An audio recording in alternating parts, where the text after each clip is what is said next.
tuonane mtoni, watakatifu kwetu ni mtoni, tutakutanika mtoni penye kiti cha Mungu.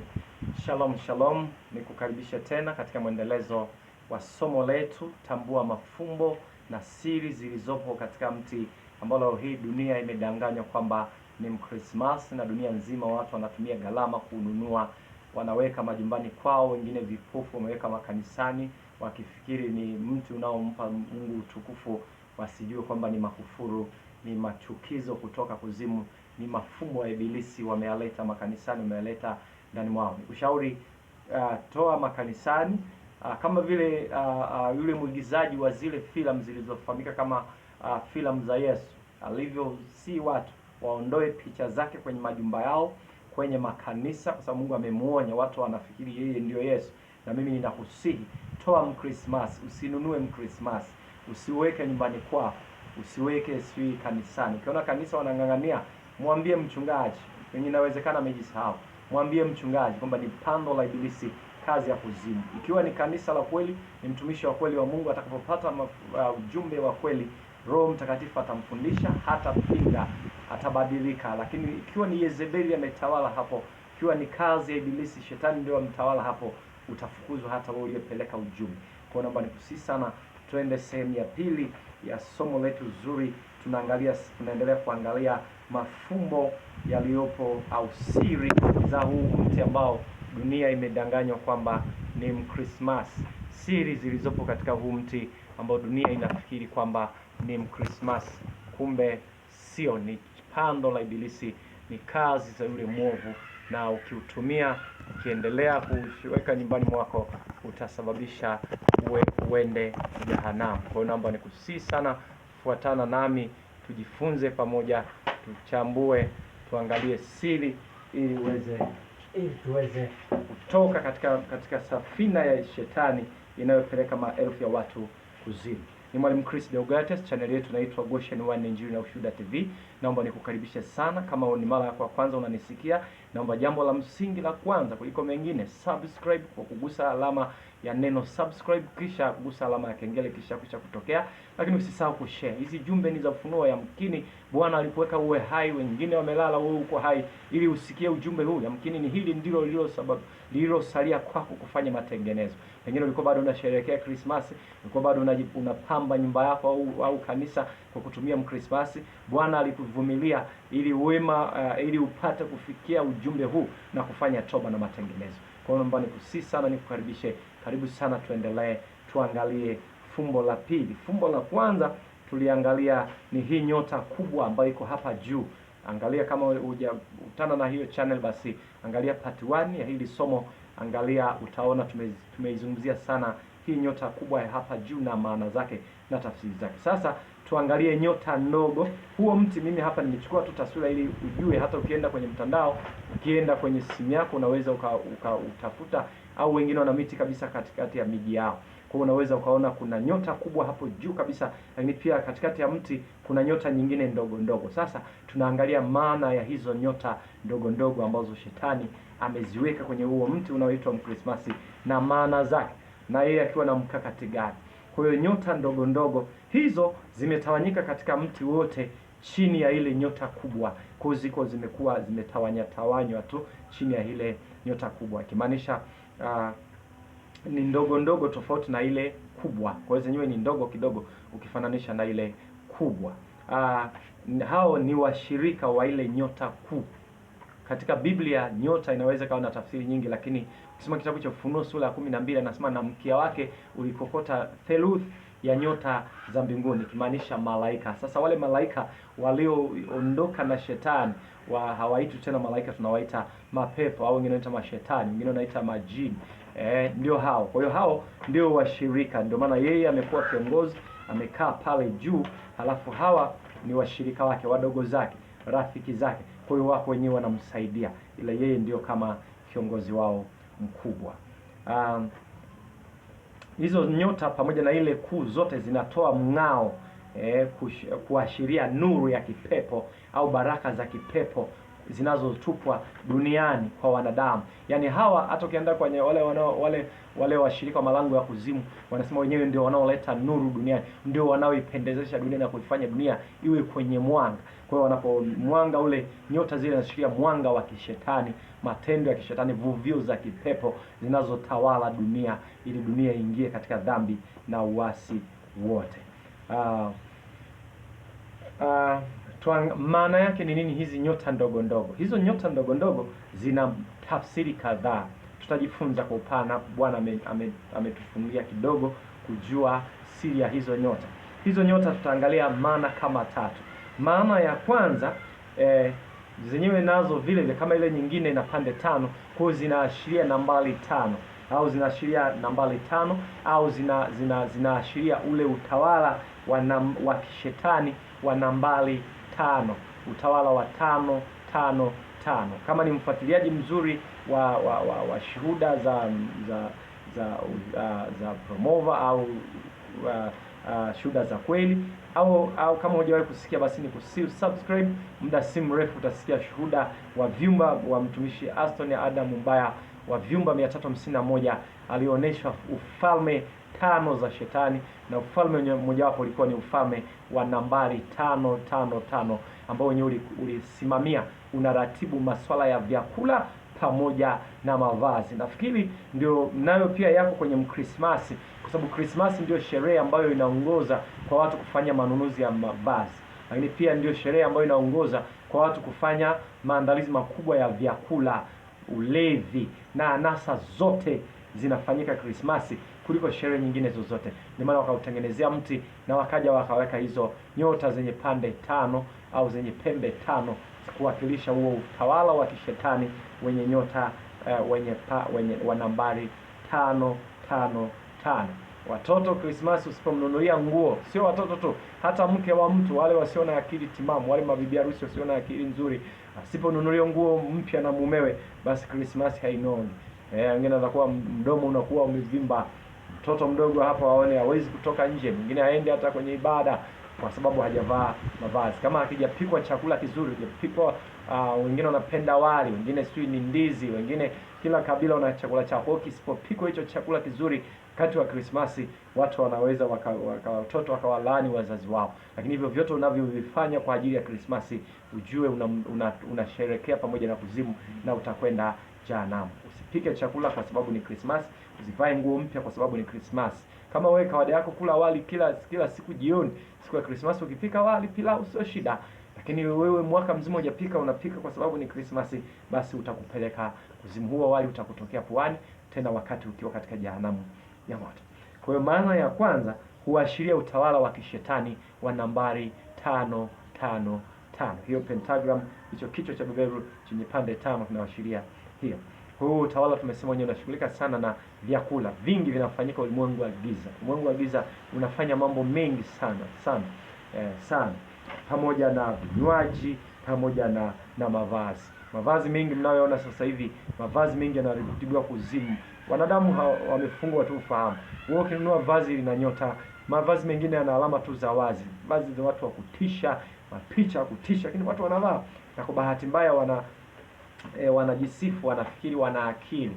Lakini wale wanaovaa zile mavazi yenye mafuvu na mifupa, wengine wamedanganywa kupitia elimu. Shetani amejipenyeza kwenye elimu, ameingiza zile alama kama toxic, ili tuwafundishe watoto wetu wajue ni toxic, sio ni danger, ili akifika mtumbani akiona nguo lina alama ya fuvu, basi avae au ambie wengine mimi ninatisha. Wengine wanaweka hizo sticker kwenye pikipiki, ndio maana ajali hazitaisha, kwa sababu hizo ni nembo, ni bendera za jamii za kumwabudu Ibilisi. Kwa hiyo linapoletwa duniani, basi linakuja na majanga na madhara, damu.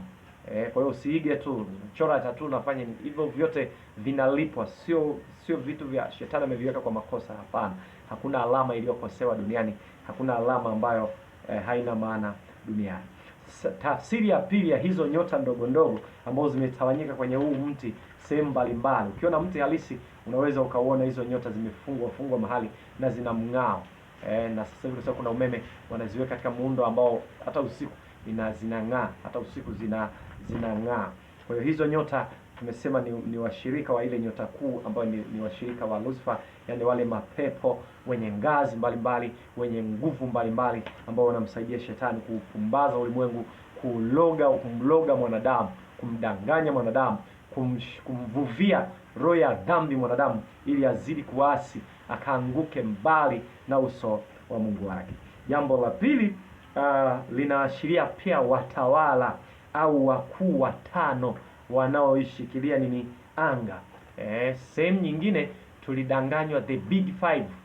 Walichola, kulikuwa na madaftari, wanachola wanyama watano. Ni kweli ni wanyama watano, lakini kila mnyama pale, yani walikuwa wanatumia lugha ya mafumbo, wanatumia vitu vinavyoonekana kuashiria lugha ya siri. Ni kama Bwana Yesu alivyokuwa anajaribu kutumia lugha ya kimbingu katika mazingira ya kimwili. Ndio maana wengi hawakumuelewa. Unaweza kulivunja hili hekalu ukalijenga kwa siku 3, wewe umekufuru. Kwa hiyo alizungumza katika kitu ambacho kina mfano wake wa kimwili, lakini kumbe kina tafsiri au alimaanisha katika ulimwengu mwingine kabisa. Kwa hata hawa wametokea madaftari, si utakuta nyingine si nyota 5, nyota 5 si madaftari, utakuta ni majengo. Hivyo vitu ni mafumbo. Yote hivi vina maana ya huu utawala wa wale wakuu watano, majemedari watano wanaotawala anga. Kama unamsikiliza pia unamfuatilia mtumishi wa Mungu Amiel Katekela, yeye amewataja kwa majina yao. Wako wengi wakiongozwa na Ali Shomiri na wenzake. Kwa hiyo inamakilisha hizo tawala tano ambazo wale wakuu au wale wafalme watano wanaotawala dunia. Ni wakuu wa anga, wakuu wa giza, lakini ni wale wababe ambao wanatawala dunia. Pia maana ya tatu inawakilisha tawala au dola 5 za kishetani, yani zile ambazo zinawakilisha kwa nambari.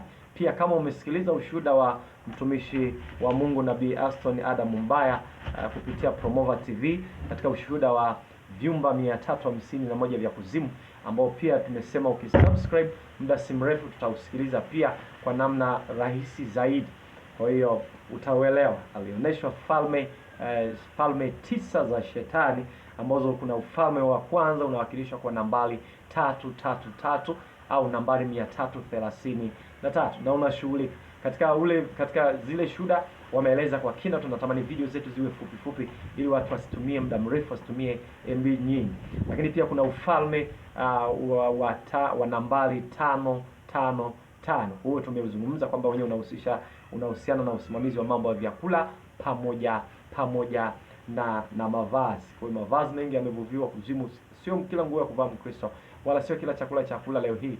Vingi ni vya mitego. Au unaota ndoto unakula usiku kwenye ndoto, jitakase. Ukiamka asubuhi jitakase. Ukiona inarudia, muombe, mshirikishe kiongozi wako wa kiroho akusaidie. Fanya utakaso, kwa sababu ni ulimwengu wa giza unafanya mchezo na wewe ili kukukosesha mbingu. Kwa kuna utawala mwingine au ufalme mwingine unafahamika kwa ufalme wa nambari 666. Alafu una ufalme wa nambari 777, na ule ufalme wa 5 ni wa nambari 999. Hizo falme zote zimeelezwa vizuri sana katika ule ushuhuda wa vyumba 351 vya kuzimu. Sehemu sikumbuki vizuri ni sehemu ya ngapi, lakini ni zile sehemu tu za mwanzoni. Lakini vinginevyo unaweza ukasubscribe channel hii.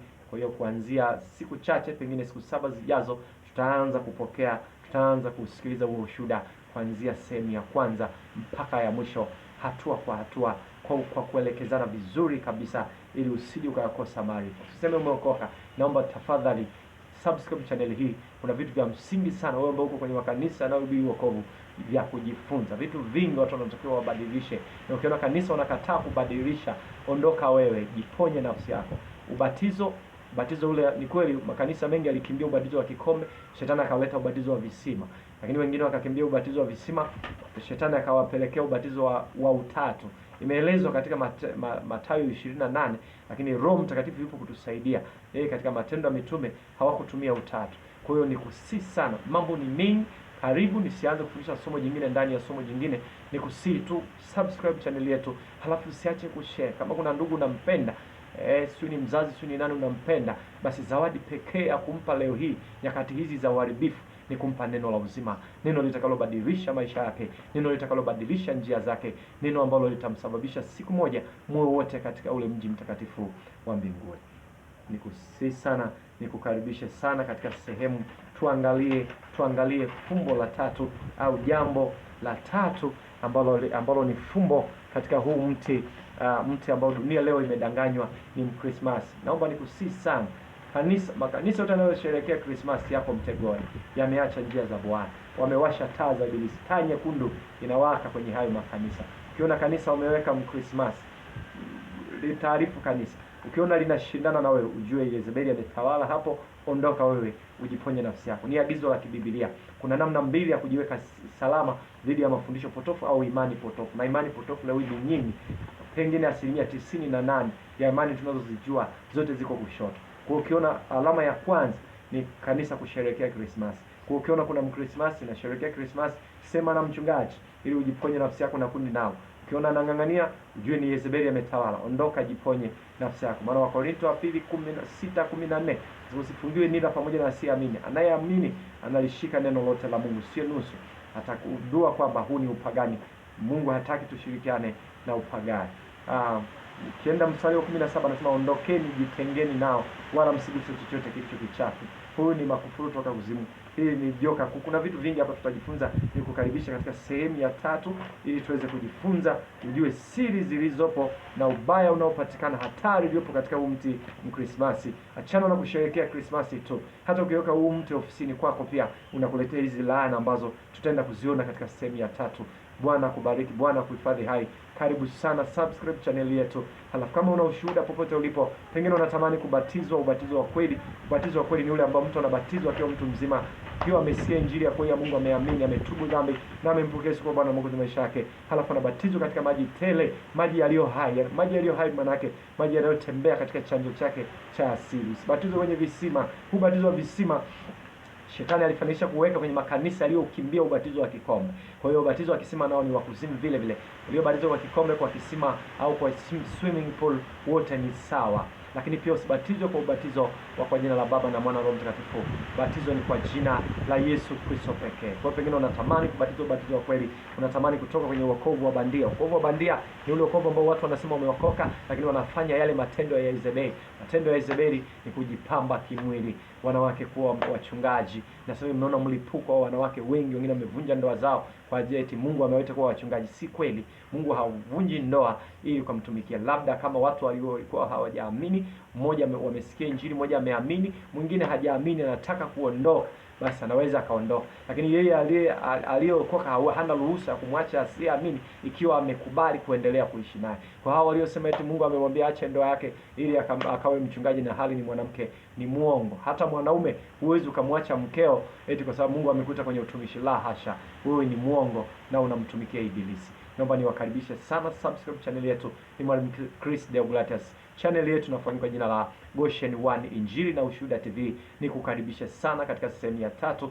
ya mwendelezo, tukaangalia fumbo la tatu, siri ya tatu ambayo inapatikana katika mti wa Mkrismasi. Ili usiweke tena huu mti aidha kanisani au nyumbani, wala usitoe tena pesa yako kununua tiketi ya kwenda Jehanamu. Shalom shalom, Bwana akubariki sana. Amen.